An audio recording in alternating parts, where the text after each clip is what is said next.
Hello students, today I am going to explain you your book Beehives chapter 8 Reach for the Top part 2.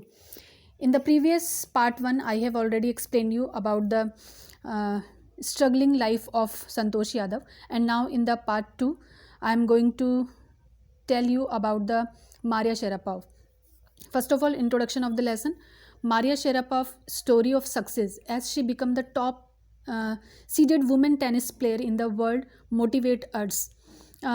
She uh, she overcame all the hurdles and bore humiliation to in order to achieve her dream. Maria's hunger for success and her competitive spirit kept her going. Means ये जो आपका chapter है, ये जो chapter है, ये पूरा part 2 जो है इसका, ये पूरा मारिया शेरापोव की लाइफ के ऊपर है और उनके जो लाइफ स्टोरी है जिसमें एज अ टेनिस प्लेयर जो उन्होंने जिस तरह से उन्होंने सक्सेस को गेन किया वो हम सबको मोटिवेट्स करता है और साथ में ये भी बताता है कि किस तरह बहुत सारी परेशानियों का सामना करके उन्होंने अपने इस सपने को पूरा किया और उनकी जो हर हंगर ऑफ सक्सेस, उनके भूख के लिए सक्सेस के लिए जो उनकी भूख थी और जो उनकी कॉम्पिटिटिव स्पिरिट थी वो उनको आगे तक कैसे लेकर गई, ये हम इस चैप्टर के अंदर पढ़ेंगे.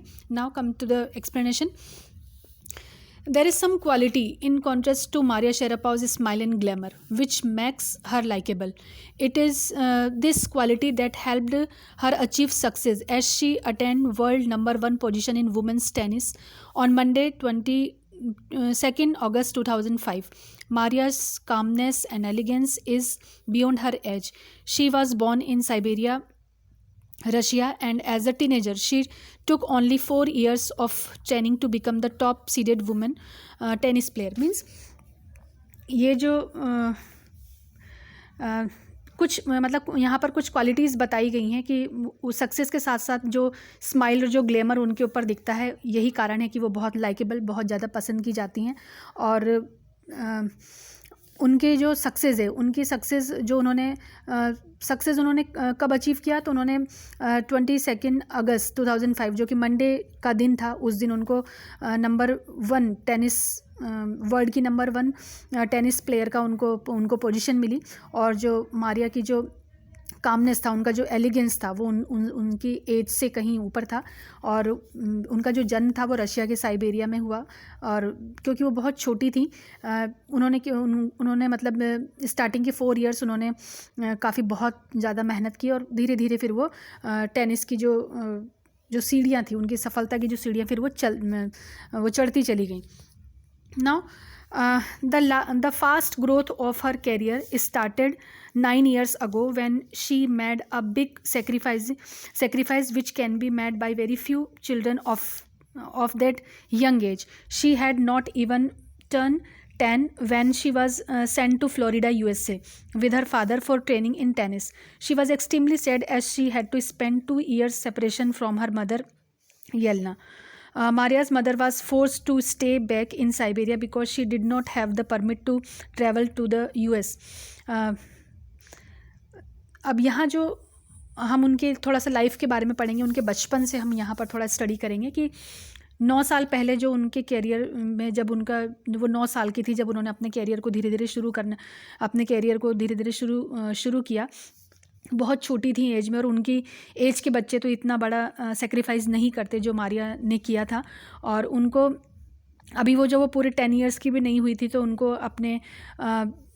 उनको फ्लोरिडा, यूएसए के फ्लोरिडा में भेज दिया गया. उनके पिता उनके साथ गए टेनिस की ट्रेनिंग करवाने के लिए और वो बहुत ज़्यादा दुखी थी क्योंकि उनको 2 इयर्स अपनी माँ येलेना से दूर रहना था और उनकी माँ साइबेरिया से नहीं जा सकती थी क्योंकि उनको यूएस जाने का ट्रैवल परमिट नहीं मिला था. At the tender age of 9, Maria learned that in order to excel at tennis, she would have to make many sacrifices. और इतनी कम जो उनकी एज थी, 9 साल की उम्र में, वो उन्होंने सबसे पहली चीज़ जो सीखी वो ये चीज़ सीखा कि अगर उनको टेनिस में आगे बढ़ना है तो उनको इसी तरह के बहुत सारे सेक्रीफाइसेस करने पड़ेंगे. पहला सेक्रीफाइस उनको अपनी माँ से दूर रहना पड़ा. Then Maria recollects that she used to remain alone and missed her mother a lot. Her father worked hard to fetch money for her needs, and so he also could not meet her. Maria was very young, and so she would go to sleep at 8 p.m. The other students would return at 11 and would wake her up, ordering her to clean the room. Maria अपने उन दिनों को याद करते हुए बताती हैं कि वो बहुत अकेला महसूस करती थी, अपनी माँ को याद करती थी, और उनके पिता को क्योंकि पैसे भेजने पड़ते थे तो वो भी बार बार उनसे मिलने नहीं आते थे। और मारिया अपने ग्रुप के लोगों में सबसे छोटी एज की थी, इसीलिए वो 8 बजे तक सो जाती थी, और बाकी जो स्टूडेंट थे वो 11 बजे जब आते तो उसको उठाते और उसको रूम साफ़ करने के लिए उनको बोलते थे।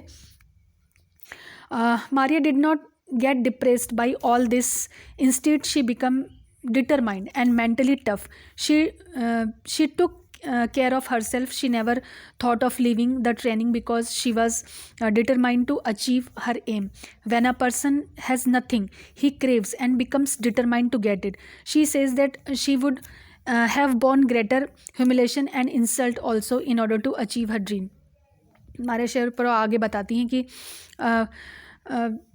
वो कभी जब उनके जो कलीग्स थे जब उनके साथ ऐसा करते थे तो वो कभी डिप्रेस नहीं होती थी, बल्कि उनको वो और ज़्यादा डिटरमाइंड होती और ज़्यादा वो मानसिक रूप से टफ़ होती चली गई, और वो अपना ख्याल रखती थी और कभी भी अपनी ट्रेनिंग को छोड़ने के लिए नहीं सोचती थी, क्योंकि वो डिटरमाइंड थी अपने लक्ष्य को पाने के लिए। और जब किसी व्यक्ति के पास जब कुछ नहीं होता ना, तो वो उसको पाने के लिए कुछ भी कर लेता है, वो अपने आप को बिल्कुल डिटरमाइंड कर लेता है। और मारिया कहती हैं कि और इतना इंसल्ट और इतना ज़्यादा बेइज्जती होने के बावजूद भी उन्होंने कभी अपने सपने को अपने से दूर नहीं होने दिया। Maria retains her determination till present day. This determination led her to grab the women's single trophy at the Wimbledon Championship in 2004, followed by the rapid climb to the top position in 2005.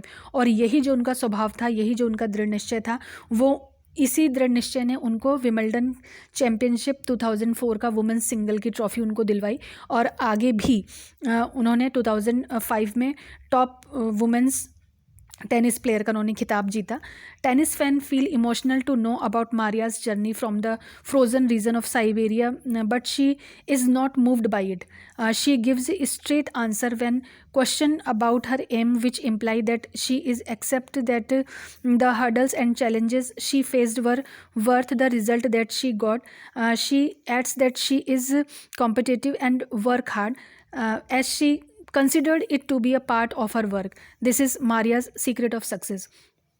और tennis के जितने भी fans हैं Maria Sharapova के, वो जब उनकी journey के बारे में जब वो सुनते हैं कि कैसे साइबेरिया जो कि बहुत ही फ्रोज़न रीजन है वहाँ से वो आई और कहाँ तक चली गई, और वो अपने जब भी उनसे कोई क्वेश्चन पूछा जाता है कि आपने जो हर्डल्स फेस किए हैं, आपने जो चैलेंजेस फेस किए हैं, तो वो उनका हमेशा यही रिप्लाई देती थी कि वो बहुत हार्ड वर्किंग थी, कॉम्पिटिटिव उनका स्पिरिट था, और यही चीज़ थी कि उन्होंने केवल अपने काम पर ध्यान दिया, और यही उनकी जो सक्सेस का उनका सीक्रेट यही था. Then Maria's speech has an American accent, but she is proud to be a Russian. She says that USA is a big part of her life because she trained there, but in the core of her heart she is a Russian. She holds the citizenship of Russia. Her ancestors are Russians, and she is willingly to represent Russia at the Olympics too. Maria जो भी बोलती हैं उसमें कहीं ना कहीं हमको एक अमेरिकन एसेंट दिखता है, लेकिन वो खुद बोलती हैं कि यूएसए उनकी लाइफ में एक बहुत बड़ा पार्ट है अमेरिका का, क्योंकि उन्होंने वहाँ पर अपनी ट्रेनिंग ली, लेकिन अगर वो दिल से अगर वो बोलना चाहेंगी तो वो अपने आप को एक रशियन ही बोलती हैं, और वो बोलती हैं कि मैंने रशिया की सिटीजनशिप ली हुई है क्योंकि मेरे जो फोर फादर्स थे, उनके जो एंसेस्टर्स थे वो भी रशियंस थे, और वो दिल से चाहेंगी कि वो ओलंपिक में रशिया को ही रिप्रेजेंट करें. Like other teenagers her age, Maria's favorite pastime are fashion, singing and dancing. She likes to read novel written by the author Conan Doyle, the creator of Sherlock Holmes. She likes to wear fashionable evening gowns looking at her fit body. It is unbelievable that she likes to eat pancakes with chocolate spread and drinks aerated orange flavored drinks.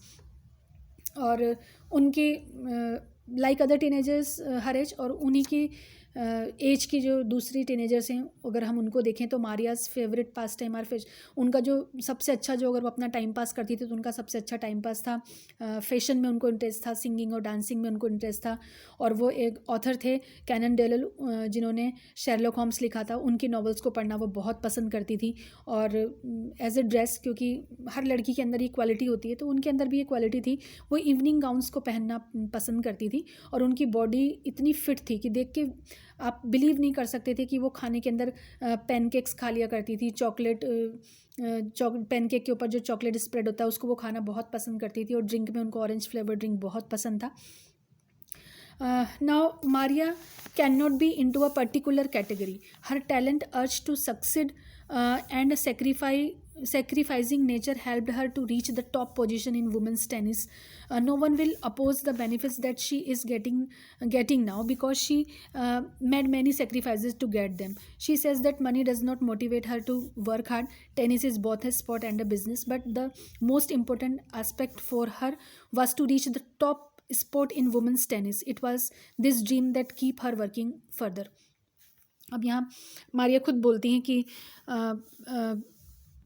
वो उनको किसी हम particular category के अंदर नहीं रख सकते, और उनका जो टैलेंट है वो बताता है कि उन्होंने इस चीज़ को अर्न करने के लिए कितना सेक्रीफाइसेस करने के बाद वो उस पोजीशन के वुमेंस टेनिस की उस पोजीशन तक पहुंची है। और कोई भी सब जानते हैं कि भाई कोई भी टेनिस से मिलने वाले बेनिफिट्स को नकार नहीं सकता, लेकिन वो कहती हैं कि वो पैसे की वजह से वो मोटिवेट नहीं हुई थी टेनिस खेलने के लिए, या उन्होंने उसके लिए कठोर परिश्रम नहीं किया था। वो मानती हैं कि टेनिस एक खेल है, एक बिज़नेस भी है, लेकिन सबसे इम्पोर्टेंट एस्पेक्ट ये था कि वो वुमेन टेनिस के उस लेवल तक जाना चाहती थी, और वो ये उनका सपना था, और इसी सपने की वजह से वो आगे भी वर्क कर पाएँ। Now this is the explanation of your lesson. Now what is the message of the lesson? इस लेसन से आपको मैसेज क्या मिलता है? Through this chapter we will learn how hard work and determination can help us to go long way. Moreover, it also shows us that in order to achieve immense success we require determination, training and sacrifice as well. अब message क्या मिलता है? ये chapter हमको ये बताता है कि अगर हम बहुत ज़्यादा कठोर परिश्रम और डिटर्मिनेशन हमको किस तरह हमको आगे तक लेके जा सकते हैं। और यही नहीं, अगर हम अपने जीवन में कुछ पाना चाहते हैं तो कुछ पाने चाहने के लिए हमारे को 3 क्वालिटीज़ हमारे अंदर होनी चाहिए, जो कि है डिटर्मिनेशन, ट्रेनिंग और सेक्रीफाइस। अगर ये तीनों चीज़ें हमारे अंदर है तो हमें सक्सेस अपनी लाइफ में ज़रूर मिलेगा। It shows us that the path of success is not easy, but the result are surely sweet and satisfying.